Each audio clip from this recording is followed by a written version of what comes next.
నమస్కారం కే న్యూస్ కి స్వాగతం. హెడ్లైన్ చూద్దాం.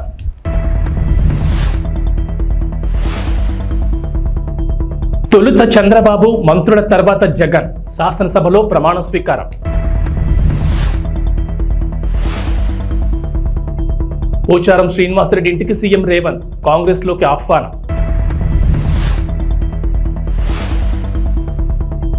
ప్రభాస్ ఫ్యాన్స్ కి బ్యాడ్ న్యూస్. తెలుగు రాష్ట్రాల్లో కల్కికి నో ఈవెంట్.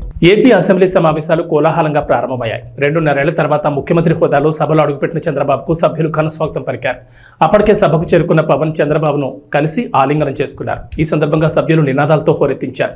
నిజం గెలిచింది, ప్రజాస్వామ్యం గెలిచింది, గౌరవ సభకు స్వాగతం అంటూ సభ్యులు పెద్ద ఎత్తున నినాదాలు చేశారు.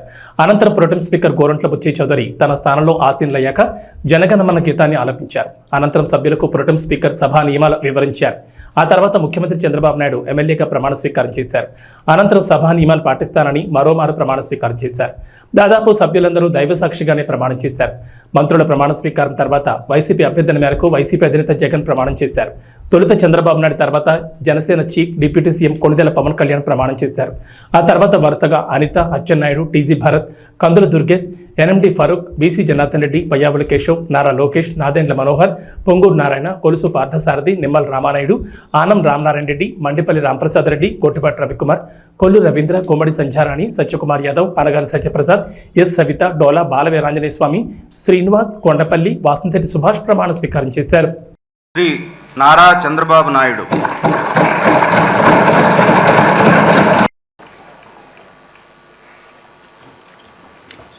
కొణిదెల పవన్ కళ్యాణ్ అనే నేను శాసనసభ సభ్యుడిగా ఎన్నికైనందున శాసనం ద్వారా నిర్మితమైన భారత రాజ్యాంగం పట్ల నిజమైన విశ్వాసం, విధేయత చూపుతానని, భారతదేశ సార్వభౌమాధికారాన్ని, సమగ్రతను కాపాడుతానని, నేను స్వీకరించబోయే కర్తవ్యాన్ని శ్రద్ధాశక్తులతో నిర్వహిస్తానని దైవ సాక్షిగా ప్రమాణం చేస్తాను.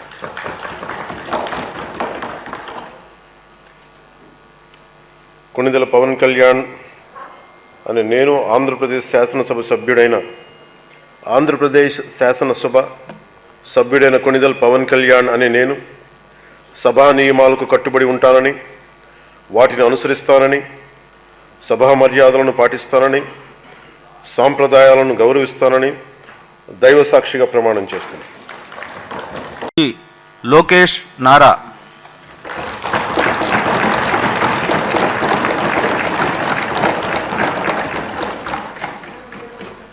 నారా లోకేష్ అనే నేను శాసనసభ సభ్యుడినైన ఎన్నిక అయినందుకు శాసనం ద్వారా నిర్మితమైన భారత రాజ్యాంగం పట్ల నిజమైన విశ్వాసం, విధేయత చూపుతానని, భారతదేశ సార్వభౌమ అధికారాన్ని, సమగ్రతను కాపాడుతానని, నేను స్వీకరించబోయే కర్తవ్యాలను శ్రద్ధాశక్తులతో నిర్వహిస్తానని దైవ సాక్షిగా ప్రమాణం చేస్తున్నాను.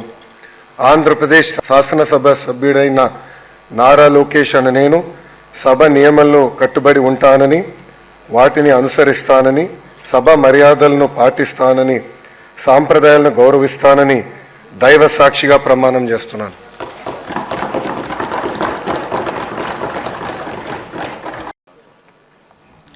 కోనేటి ఆదిమూలనే నేను శాసనసభ సభ్యుడిగా ఎన్నికైనందున శాసనం ద్వారా నిర్మాణమైన భారత రాజ్యాంగం పట్ల నిజమైన విశ్వాసం, విధేయత చూపుతానని, భారతదేశ సార్వభౌమాధికారాన్ని, సమగ్రతను కాపాడుతానని, నేను స్వీకరించబోయే కర్తవ్యాన్ని శ్రద్ధ శక్తులతో నిర్వహిస్తానని దైవ సాక్షిగా ప్రమాణం చేస్తున్నాను. ఆంధ్రప్రదేశ్ శాసనసభ సభ్యుడైన కోనేటి ఆదిమూలనే నేను సభా నియమాలకు కట్టుబడి ఉంటానని, వాటిని అనుసరిస్తానని, సభా మర్యాదలను పాటిస్తానని, సాంప్రదాయాలను గౌరవిస్తానని దైవ సాక్షిగా ప్రమాణం చేస్తున్నాను.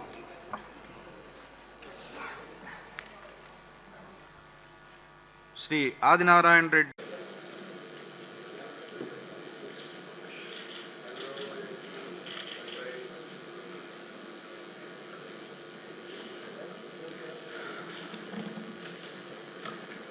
వైఎస్ జగన్మోహన్ రెడ్డి అనే నేను శాసనసభ సభ్యునిగా ఎన్నికైనందున శాసనం ద్వారా నిర్మితమైన భారత రాజ్యాంగం పట్ల నిజమైన విశ్వాసం, విధేయత చూపుతానని, భారతదేశ సార్వభౌమాధికారాన్ని, సమగ్రతను కాపాడుతానని, నేను స్వీకరించబోయే కర్తవ్యాన్ని శ్రద్ధాసక్తులతో నిర్వహిస్తానని దైవసాక్షిగా ప్రమాణం చేస్తున్నాను. ఆంధ్రప్రదేశ్ శాసనసభ సభ్యుడైన వైఎస్ జగన్మోహన్ రెడ్డి అనే నేను సభా నియమాలకు కట్టుబడి ఉంటానని, వాటిని అనుసరిస్తానని, సభా మర్యాదలను పాటిస్తానని, సాంప్రదాయాలను గౌరవిస్తానని దైవసాక్షిగా ప్రమాణం చేస్తున్నాను.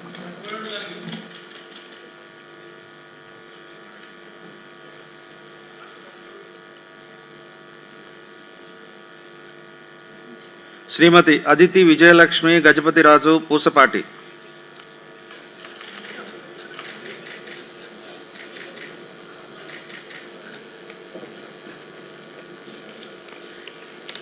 మాజీ మంత్రి కొడాలి నానిపై కేసు నమోదైంది. ఆయనతో పాటుగా సన్నిహితుడు శశిభూషణ్ సహా మరో 3పై కేసు ఫైల్ చేశారు. ఎన్నికలకు ముందు తమతో బలవంతంగా పదవులకు రాజీనామా చేయించారని వాలంటీర్లు గుడివాడ పోలీసులకు ఫిర్యాదు చేశారు. దీంతో కొడాలి నానితో పాటుగా ఆయన సన్నిహితులు మరో 2పై కేసులు నమోదు చేశారు పోలీసులు. కొడాలి నానితో పాటు ఆయన సన్నిహితుడు దుక్కుపాటి శశిభూషణ్, గుడివాడ పట్టణ వైఎస్ఆర్సీపీ అధ్యక్షుడు గొర్ల శ్రీను, మరో 2 వైఎస్ఆర్సీపీ నేతలపై 447, 506 ఐపీసీ సెక్షన్ల కింద పోలీసులు కేసు నమోదు చేసినట్లు తెలుస్తోంది. మరోవైపు కొడాలి నాని తాడేపల్లి జగన్ నివాసంలో జరిగిన వైఎస్ఆర్సీపీ సమావేశంలో పాల్గొన్నారు. అక్కడ చర్చించిన అంశాలపై మాట్లాడారు. చంద్రబాబు ఎన్నికల్లో దొంగ వాగ్దానాలు ఇచ్చి అధికారంలోకి వచ్చారని మండిపడ్డారు. విశాఖలోని ఋషికొండపై టీడీపీ తప్పుడు ప్రచారం చేస్తోందని ధ్వజమెత్తారు. ఎన్నికల్లో హామీ ఇచ్చిన సూపర్ 6 ఎప్పుడు అమలు చేస్తారో చెప్పాలని కూటమి ప్రభుత్వాన్ని ప్రశ్నించారు. నిరుద్యోగులకు ఇస్తామన్న 3,000 ఇవ్వాలన్నారు. తెలంగాణలో బీఆర్ఎస్ కు మరో షాక్ తగిలే అవకాశం ఉంది. అసెంబ్లీ మాజీ speaker BRS MLA Pocharam Srinivasa Reddy ఇంటికి ముఖ్యమంత్రి రేవంత్ రెడ్డి వెళ్లారు. వీరి భేటీలో మంత్రి పొంగులేటి శ్రీనివాసరెడ్డి కూడా ఉన్నారు. తాజా రాజకీయాలపై చర్చల అనంతరం పోచారంను కాంగ్రెస్ లో చేరాలని సీఎం రేవంత్ రెడ్డి ఆహ్వానించినట్లు సమాచారం. దీంతో పోచారం శ్రీనివాసరెడ్డి హస్తం గూటికి చేరడం దాదాపు ఖాయమైనట్లేనని చర్చ నడుస్తోంది. ప్రస్తుతం పోచారం కామారెడ్డి జిల్లా బాన్సువాడ నియోజకవర్గం ఎమ్మెల్యేగా ఉన్నారు.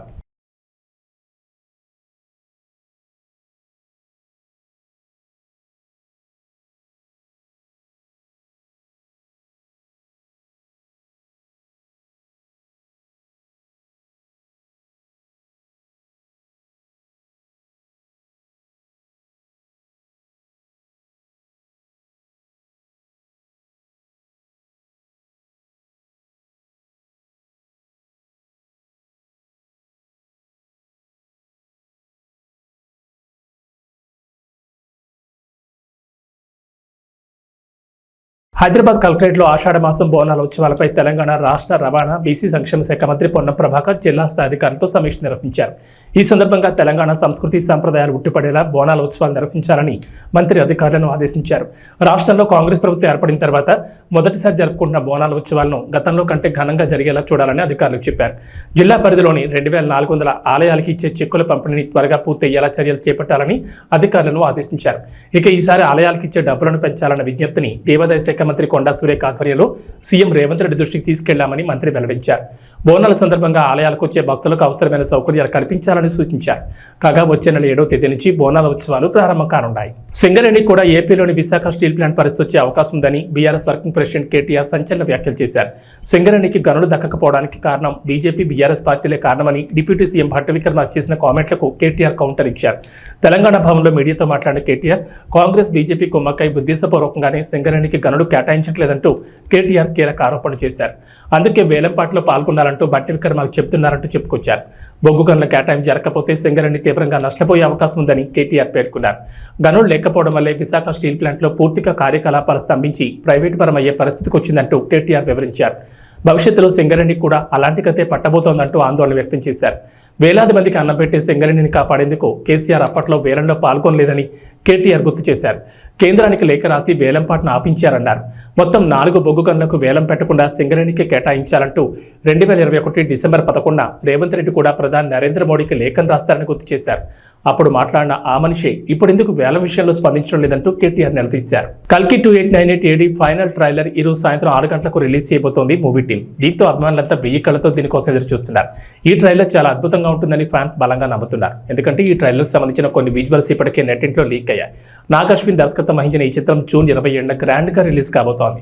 ముంబైలో జరిగిన ఫ్రీ రిలీజ్ ఈవెంట్ వల్ల బాలీవుడ్ లో మూవీపై బజ్ పెరిగింది.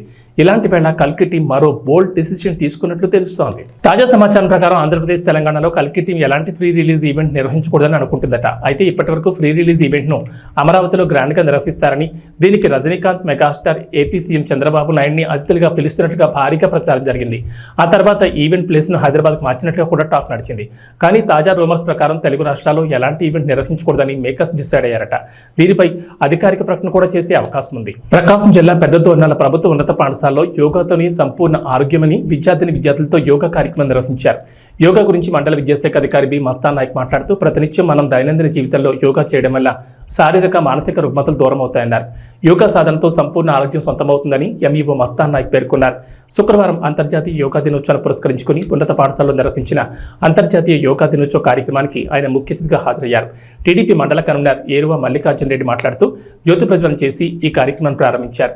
ఈ సందర్భంగా ఆయన మాట్లాడుతూ ప్రపంచవ్యాప్తంగా ప్రతి సంవత్సరం జూన్ 21న యోగా దినోత్సవం జరుపుకుంటామని, ఇందులో భాగంగా మన ఉన్నత పాఠశాలలో ఈ కార్యక్రమం నిర్వహించుకుంటున్నామని చెప్పారు.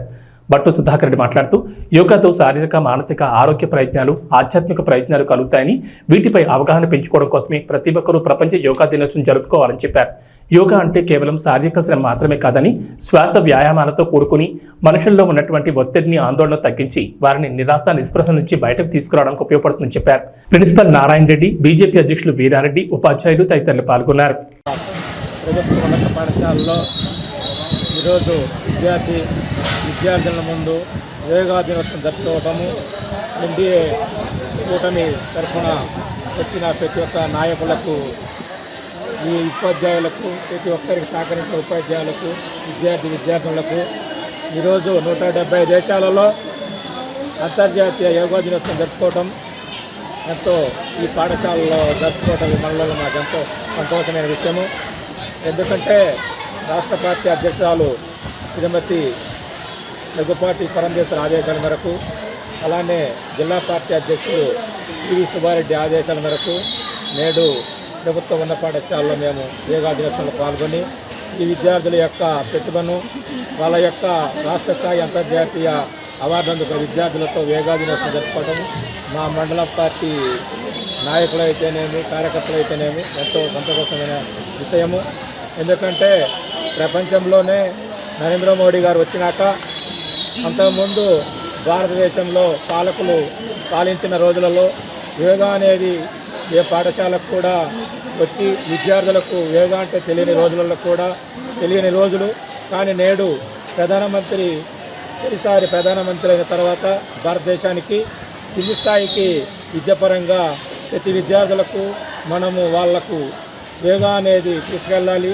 వాళ్ళకు కూడా ఆ విధానాన్ని పాటించే విధంగా మనం నేర్పాలి.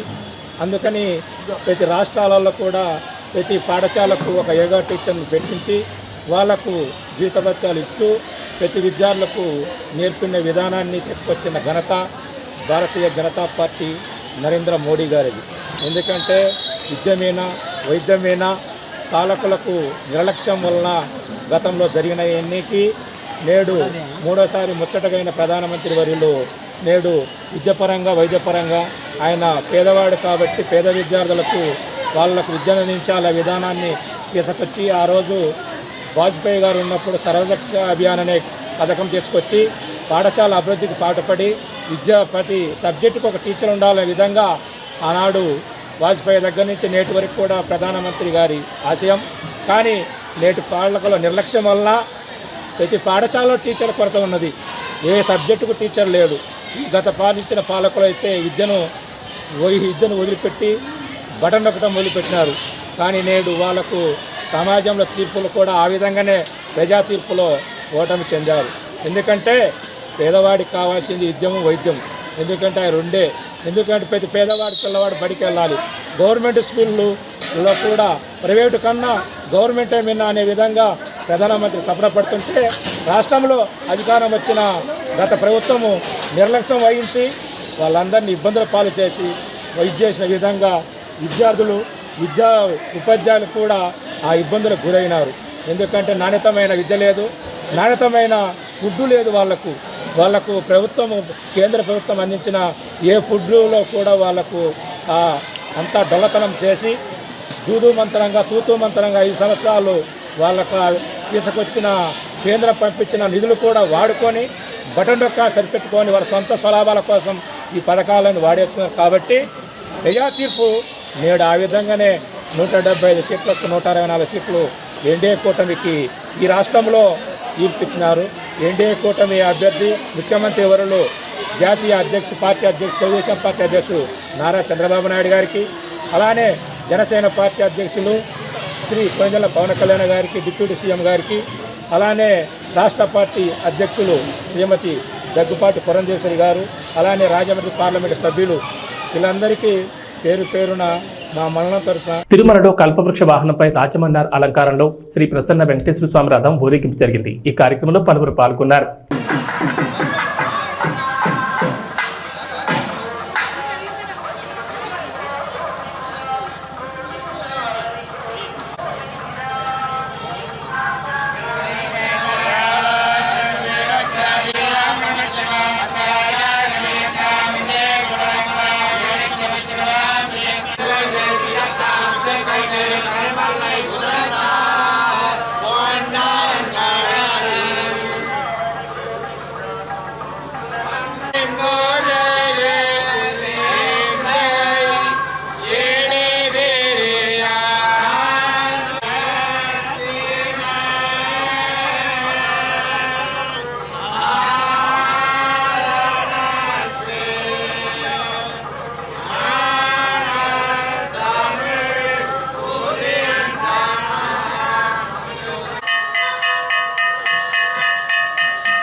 కర్నూలు జిల్లా పెద్దకడుబూరు మండలంలో ఇటీవల మండలంలోని పలు పాఠశాలలో విద్యార్థులకు విద్యా కానుక కిట్లు పంపిణీ చేశారు.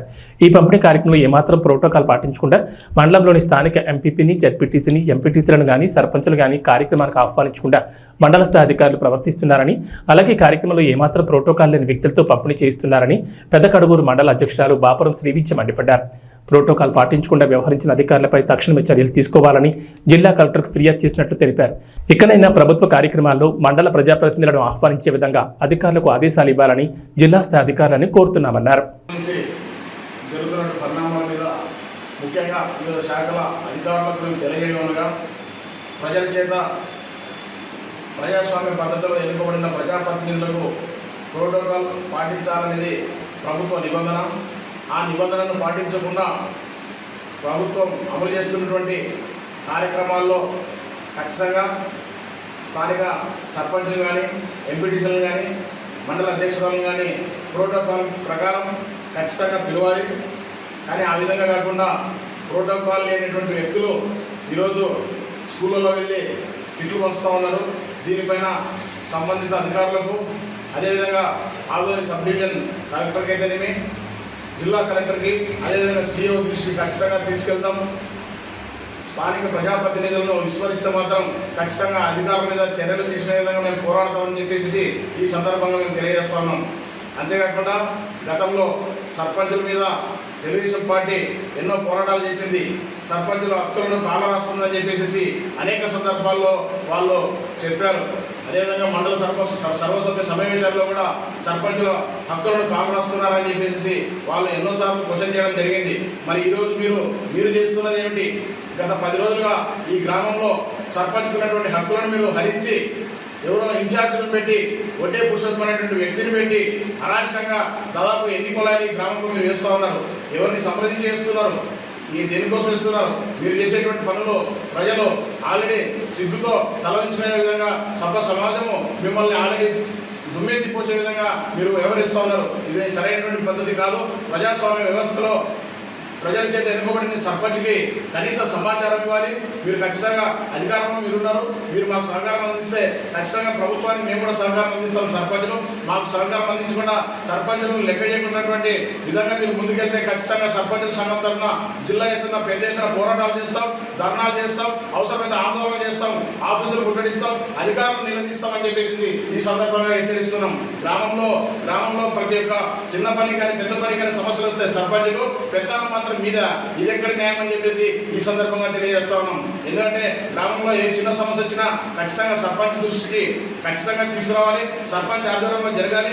సర్పంచ్కి తెలియకుండా మీరు ముందుకెళ్తే మాత్రం ఖచ్చితంగా మేము రాబో కాలంలో పెద్ద ఎత్తున ఉద్యమాలు చేయడానికి ఏమాత్రం వెనకాడమని చెప్పేసి ఈ సందర్భంగా తెలియజేస్తున్నాం. అది అంతేకాకుండా మండలంలో ఎక్కడ ఏ కార్యక్రమాలు జరిగినా, ఏ శాఖలో ఏ విధమైనటువంటి ప్రభుత్వ కార్యక్రమాలు జరిగినా ఖచ్చితంగా స్థానిక మండల ఎంపీపీలు అయితేనేమి, జెడ్పీటీసీలు అయితేనేమి, స్థానిక ఎంపీటీసీలు అయితేనేమి, స్థానిక సర్పంచ్ అయితేనేమి ఖచ్చితంగా ఆహ్వానించాలి. వారి చేతుల మీదనే కార్యక్రమాలు జరిగే విధంగా మీరు అధికారులు కూడా చర్యలు తీసుకోవాలని చెప్పేసి ఈ సందర్భంగా తెలియజేస్తా ఉన్నాను. T20 వరల్డ్ కప్లో భాగంగా బార్బడోస్లోని కెన్సింగ్టన్ ఓవల్ వేదికగా గురువారం ఆఫ్ఘనిస్తాన్తో జరిగిన మ్యాచ్లో భారత్ 47 పరుగులతో ఘన విజయం సాధించిన విషయం తెలిసిందే. ఈ సునాయాస విజయం పట్ల భారత్ కెప్టెన్ రోహిత్ శర్మ ఆనందం వ్యక్తం చేశాడు. జట్టు సభ్యులందరూ అద్భుతంగా రాణించడం వల్లే విజయం సాధ్యమైందన్నారు. అలాగే స్థానిక పరిస్థితులపై విస్తృతమైన అవగాహన ఉండడంతో ప్రణాళికాబద్ధంగా వెళ్లి ఆల్రౌండ్ ప్రదర్శనతో ప్రత్యర్థి జట్టును చిత్తు చేసినట్లు తెలిపాడు. మ్యాచ్ అనంతరం హిట్ మ్యాన్ మాట్లాడుతూ, గత 2 ఏళ్లుగా మేము ఇక్కడ T20లు ఆడుతున్నాం కాబట్టి మేము ఇక్కడ పరిస్థితులను అర్థం చేసుకున్నాం, తదనుగుణంగా ప్లాన్ చేశాం. ఇక్కడ పరిస్థితులకు అనుగుణంగా బ్యాటింగ్ చేయడంతో 180 పరుగులు మంచి స్కోర్ సాధించాం. ఇది బ్యాటర్ల నుండి గొప్ప ప్రయత్నం. అలాగే మాకు క్లాస్ బౌలర్లు ఉన్నారు, దాన్ని సంపూర్ణంగా ఉపయోగించుకున్నాం. ప్రతి ఒక్కరు వచ్చి వారి పని వారు చేశారు. ఇక బ్యాటింగ్ సమయంలో పిచ్ కొంచెం స్లోగా ఉండడంతో బ్యాటర్లకు రన్స్ రాబట్టడం క్లిష్టంగా మారింది. సూర్య, హార్దిక్ కీలకమైన భాగస్వామ్యం అందించడం మాకు కలిసి వచ్చింది. ఆ తర్వాత బౌలింగ్ లో జస్ప్రీత్ బుమ్రా 4-1-7-3తో అద్భుతమైన ప్రదర్శన చేశాడు. అతను ఏం చేయగలడో మాకు తెలుసు, అతన్ని తెలివిగా ఉపయోగించడం మాకు ముఖ్యం. ఈ మ్యాచ్లో అదే చేశాం, ఫలితం వచ్చిందని రోహిత్ చెప్పారు. ఏబీ బులెటిన్ విశేషాలు. నమస్కారం.